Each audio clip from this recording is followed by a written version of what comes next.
Hi friends, welcome to House of Haas. Another class for our new members. I'm so excited to have you here. And I wanted to review the ingredients that I keep on hand in my house almost always. And so lots of ingredients in my refrigerator, lots in my pantry, but probably less than you would suspect. And my point is with these things that if you have these on hand, you can pretty much make something anytime that's good for you and fast. So I pulled out a bunch of the ingredients. Some of them are going to be really obvious. And then I'm going to go through my list with a fine-tooth comb because what I've discovered, I make new lists of what I keep on hand every few years. And I'm kind of whittling it down. Less is more, right? And so let's just take a look and decide if I think they should be there or not. And you guys can tell me when we have live classes together. For baking, I pulled out all the obvious things.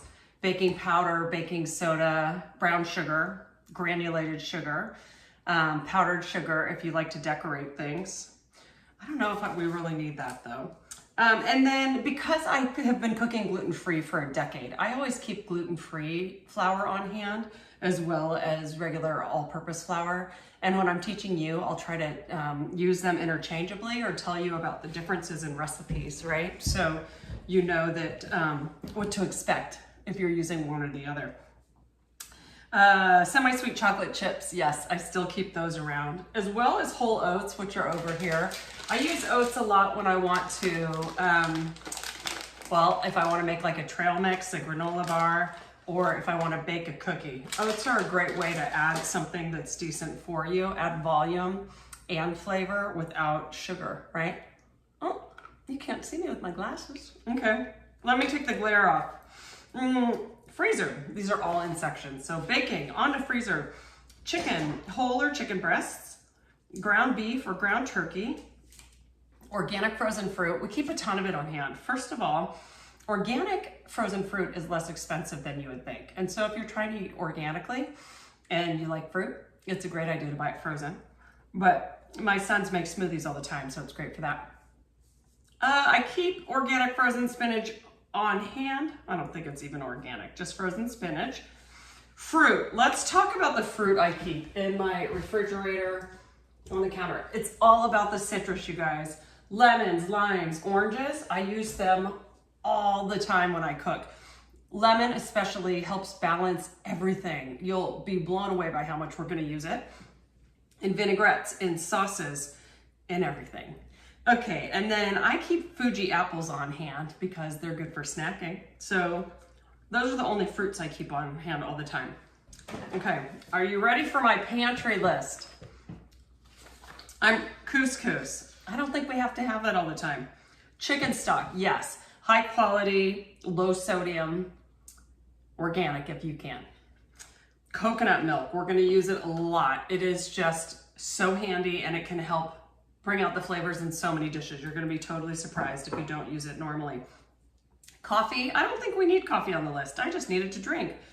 Fish sauce for depth of flavor. If you have not cooked with it, get ready to have your minds blown. It adds so much flavor and you've probably had it in a lot of recipes where you didn't even realize it was in it. I can't wait to share that with you.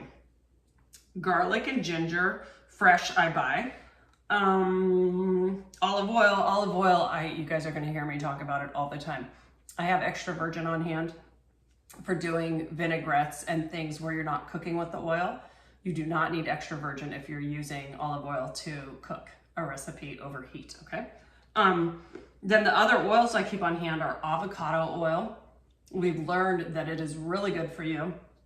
It has a very high smoke point, so it keeps its health qualities while it gets really hot, even hotter than olive oil. And yeah, it's just a great neutral tasting oil for cooking. I've gotten rid of canola oil in my diet. We can talk about that more later. So it's olive oil, avocado oil, and coconut oil.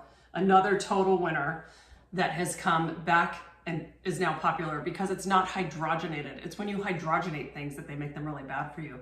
So real, organic, unrefined, virgin coconut oil, so good for us. I always keep some onions on hand, red onions, yellow onions usually is what I have. And then I keep green onions in the fridge. also known as scallions, depending on where you're from. I love shallots. I love all those things. Canned goods. You guys, organic canned beans are such a lifesaver. They taste great if you drain them and rinse them a little bit so they're not in that starchiness anymore. I use these all the time to make all kinds of recipes. So they're really nice to have on hand. I also keep cannellini beans. If you like kidney beans, pinto beans, whatever beans you like, just keep a couple cans on hand. We're gonna use them a lot. We did the oils, pasta. Whether you like gluten-free pasta or regular pasta, I keep a couple things on hand. Like right now I'm looking at orecchiette. I very rarely have that, but I think it's gonna be because we're gonna make a recipe with it. Farfalle I like fusilli. Yeah, whatever you like, but keep a couple on hand because it comes in really handy on weeknights when you need a quick meal. Rice, I'll have a borio rice if you like risotto. We'll definitely make risotto at least once. It's just something everyone should know how to do because it's so delicious. If you like brown rice, jasmine rice, we keep a little bit. I've been going through a phase where I make a ton of fried rice in this house, so I'll make a huge batch and let it sit out at room temperature and get kind of dry, and then you crisp it up. So delicious. Sweeteners. Honey and maple syrup are the main sweeteners I use. I do not use agave anymore. The research on some of this stuff keeps changing. I think that it spikes your blood sugar more than honey or maple syrup, but you'll see me call for those quite often. If you don't like honey, don't worry about it. It's very neutral tasting in the recipes I use. Same goes for maple syrup. Soy sauce, tamari, any of those that you like. I usually have something low sodium in my house because they're so salty already. And it usually ends up being like enough sodium for a day. And this one is probably gluten-free. Yeah, it is. So this is tamari, which is interchangeable with soy sauce in my recipes. Vinegars. I'm not calling for balsamic vinegar. It's really sweet. It's got a lot of sugar in it. So I like to use red wine vinegar, white wine vinegar, apple cider vinegar. If you find sherry vinegar, I love that as well. But we're gonna teach you how to use most of those interchangeably too. Quinoa. Quinoa's on my list because I've been gluten-free for a decade. If you like quinoa, stock quinoa. And if you use it instead of rice or maybe instead of like orzo pasta, it's a good thing to have on hand. Okay, for the refrigerator, this is a really extensive list. I'm gonna cut this down even more for us. It has avocados. You don't have to have those in stock to make a good meal. Bacon. Bacon's a great thing to have just to add as like an ingredient in a lot of things. It's great in pasta sauces. It can save you in lots of dishes. Brassicas, anything that is broccoli, Brussels sprouts, cabbage, cauliflower. I usually have one of those things around. Butter, yes. I go for organic grass-fed if you can. If not, don't worry about it. But unsalted is important. We're gonna always add salt as we go. Carrots and celery I usually have on hand. They're great foundations if you're doing soups, if you're doing sauces. You'll see I use them a lot.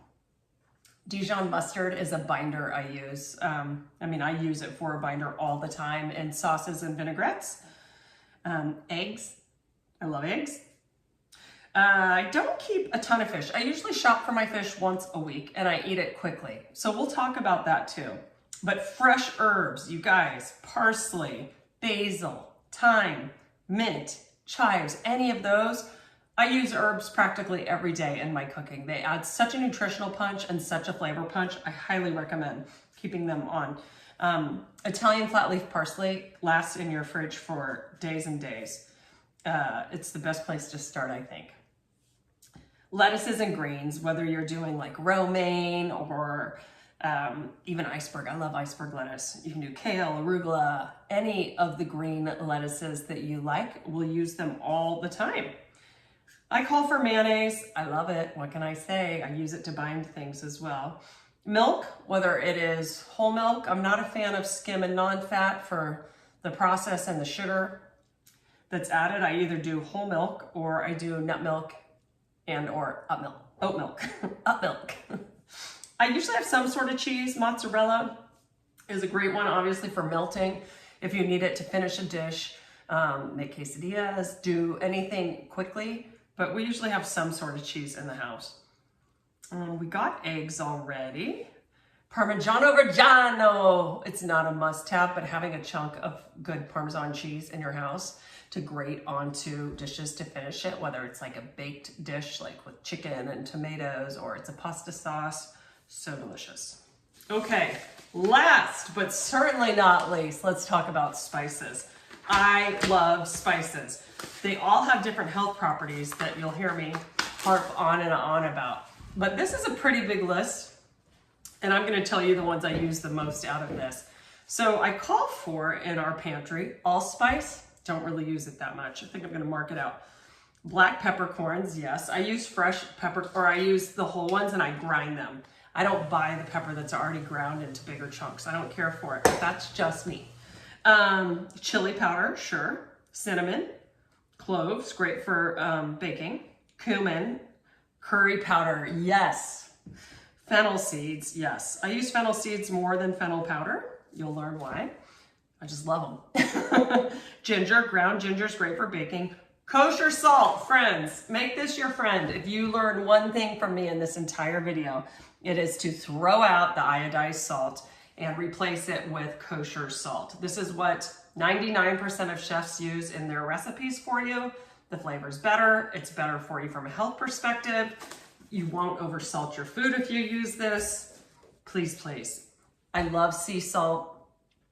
I love all of those other natural salts. So use what you like. But for cooking, kosher salt is the way to go. Okay, cloves, cumin, curry powder, fennel seeds, ginger, salt, oregano. I use a ton of dried oregano. Paprika is a good one to have. Red pepper flakes, turmeric, and I said whole nutmeg. I mean, this is a stretch. Do you need this? No. Is it awesome to put on your microplane and zest into recipes? Yes. Oh my gosh. A couple classic Italian recipes call for it in savory dishes, but then it's delightful in baking and sweet dishes as well. So that is my basic pantry. I'm going to tighten it up even more for you when I share the list with you.